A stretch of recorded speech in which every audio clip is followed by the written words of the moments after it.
This is the Provoked Prawn, and this is the Logitech G435. This is a lightweight, affordable, and interesting gaming headset from Logitech. Not just because of the colourway variant. So this is the off-white and lilac version. There's also blue and raspberry and black and neon yellow. So very striking colours. I recommend checking out those other ones as well. And an interesting headset design which comes in at a really affordable price point, which makes it particularly appealing. It's £69 sterling, which is really affordable. And this is 165 grams in weight, which is incredibly lightweight. It sports 40mm drivers, which are capable of up to 20,000 Hz frequency response, and it uses Lightspeed wireless dongle over a 10-meter range to give you up to 18 hours of playback. Now, I wasn't expecting to be blown away by this headset. I'm actually really impressed with it. It delivers some really rich sound, a good quality bass, and a nice listening experience. Obviously, for this amount of money, you wouldn't also expect a headset that was capable of both wireless and Bluetooth, which is really interesting. Also has a number of other highlights to it that include a Beamform microphone, which I'll show you the capture quality of later on. So there's no boom mic or detachable microphone on here. That mic is just hidden away in one of the ear cups, and you can see it just sticking out at the side there. Also has an interesting adjustable headband design and some really deep ear cups. So the ear cushioning is, as you'd expect, fairly no frills. It's not particularly fancy or really plush or soft in any way. That material isn't terribly scratchy either, though. It's a nice sort of balance of affordability and reasonable comfort. But what I found interesting is the ear cups are really quite deep and also angled at such a way to sort of naturally fit your ears. So rather than being the same sort of depth the whole way around, they're deeper at the back, which makes a lot of sense because obviously if your ears stick out, then that can compensate and account for that. And actually the result is a really good fit and a little bit of comfort, which I was really pleasantly surprised by. And the result is a pair of headphones that are really easy to wear throughout the day. And I've really enjoyed them. I'm really surprised by how much I've enjoyed these, to be honest, because I really wasn't expecting much from such an affordable headset.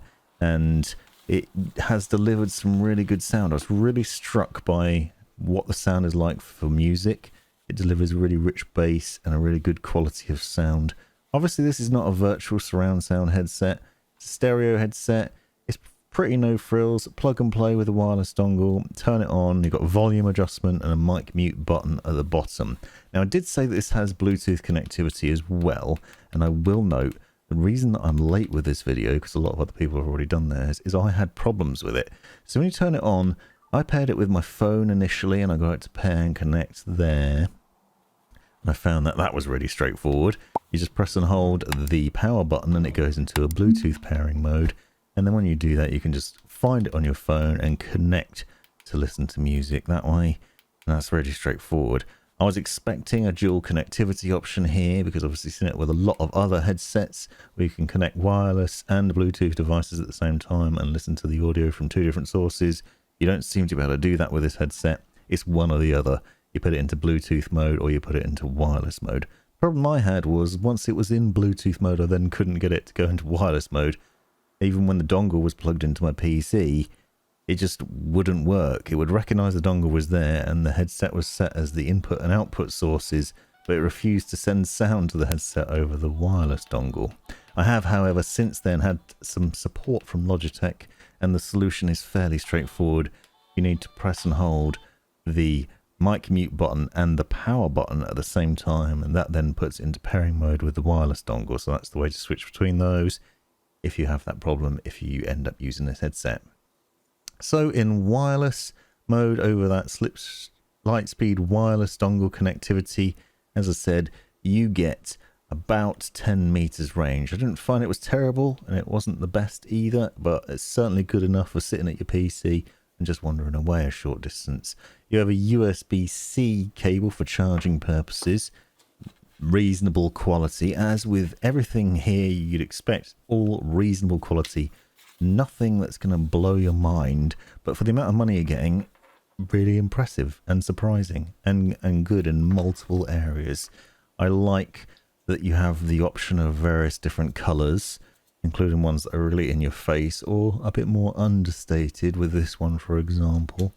I also like the lightweight feel of it. I really like the depth of the ear cups and the quality of the sound. Another hidden benefit of this headset, it's actually talked about in a little pamphlet in the box, is that the ear cup is removable on inside, and then you can swap out the battery. So if you're worried about having a wireless headset and the fact that the battery might run out over time and need replacing, fret no longer, because with these screws here, unscrew them and then you can access the battery. You'll notice that one of them is hidden behind a little cover, and that's obviously to make sure that you're not voiding the warranty. You can unscrew all those and then remove that and unscrew that one, and then you can get access to the battery underneath. So at some point in the future, if you find the battery no longer works, you can take the headset apart yourself and replace it. So not only is this an affordable headset, but it's actually an offering which you can potentially keep going for years, as long as nothing else fails, obviously. But the setup there is really nice. It's nice to have that option, and it's cleverly designed. It's also designed and built with a number of recycled materials, so it works with recycled plastics as well, so you can feel good about yourself when you purchase this. It is worth noting that you do need a teeny weeny screwdriver in order to do that, though. Now, the ear cushions do come off, as well, as you've seen already, and they're not particularly fancy. It's just a little bit of foam hidden under that outer material. Interesting, there's also a little bit of plastic that runs around the outside that sort of helps to keep the shape of the ear cushions. That also helps with reinserting the ear cushions into the ear cup itself. You can see there's a lip that runs around the outside of those drivers that you can just hook those ear cushions over the top of and put them back into place. So what you're seeing is a pretty funky headset for the money. I really like it. I'm singing the praises of it. Obviously, it lacks a 3.5mm connection. It would be really nice if you had dual connectivity with both Bluetooth and wireless at the same time, like something like the SteelSeries Arctis 9, for example. There are other examples of other headsets out there that have Bluetooth and wireless, but unfortunately, this one doesn't have that. However, it is still a really good headset for the money.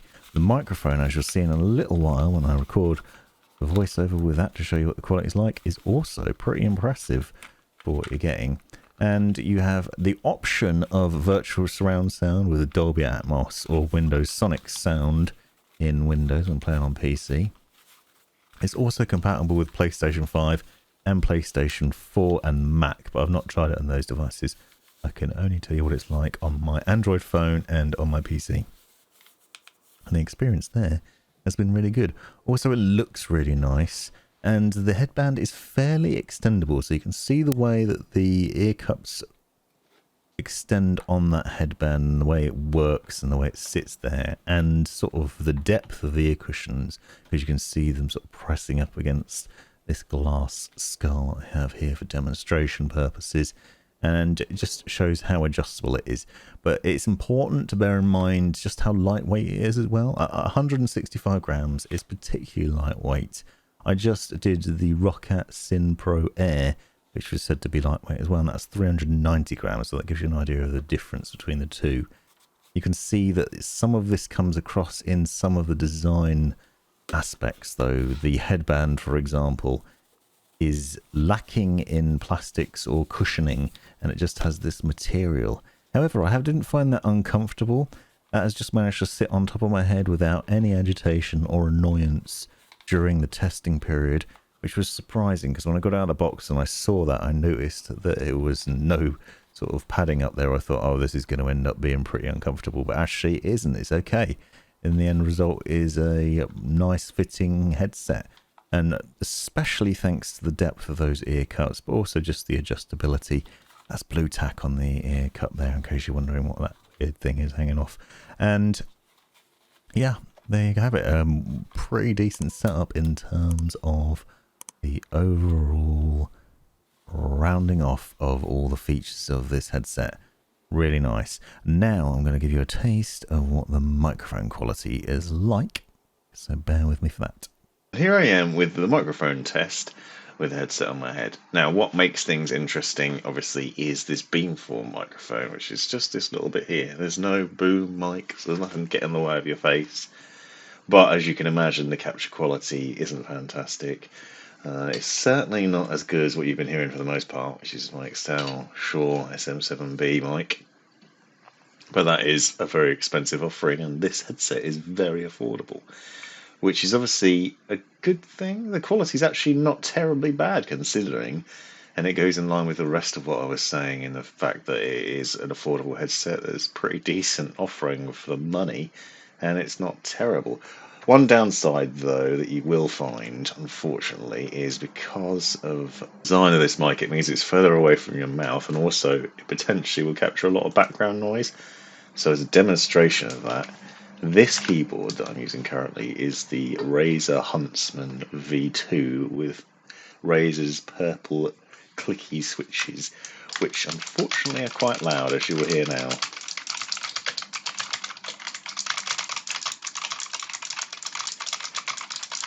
If I'm really aggressive.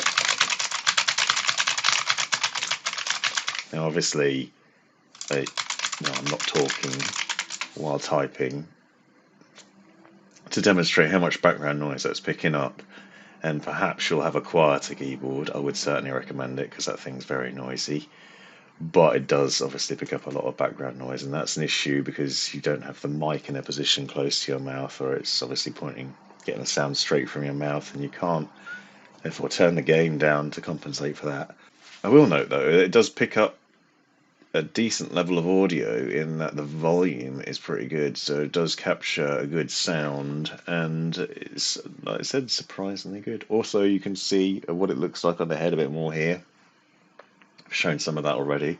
The other thing to talk about is clamping force. Now, you think being a lightweight headset, particularly light, and also because of the sort of design and the way that works, that it would be a bit too loose fitting, but actually it's got a good clamping force to it. It doesn't fly off my head if I move around too quickly. Not that you do that normally anyway, but wow, I'm dizzy now.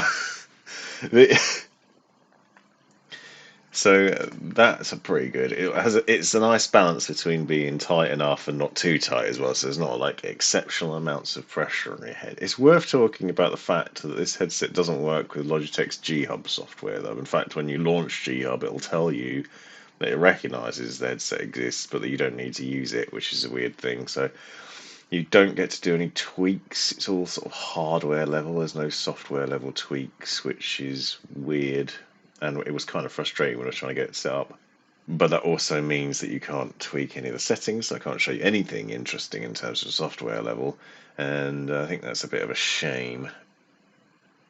But it does mean that it's plug and play in theory and a lot easier to access. And you just have that sound quality that you've got, and it's good. The only tweaks that you can do is in Windows sound settings, where you can obviously go in and apply Dolby Atmos if you happen to have it, or Windows Sonic Sound for enhanced virtual surround sound in game. But otherwise, the headset just delivers a good sound anyway. I found it really rich, decent positional audio considering it's a stereo headset. Obviously, it's going to depend on the game. And all round a really good package for the money. So hope you found this video useful. Let me know in the comments if you've got any questions. Thanks for watching. This has been the Provoked Prawn. Hope you found this video useful, interesting, hilarious, or otherwise. Take a look at these other videos that I think you might find interesting as well. And have a look at the description for links and other information you might find useful. Click that join button to see the benefits of being a member of my YouTube channel. And most importantly, have a great life.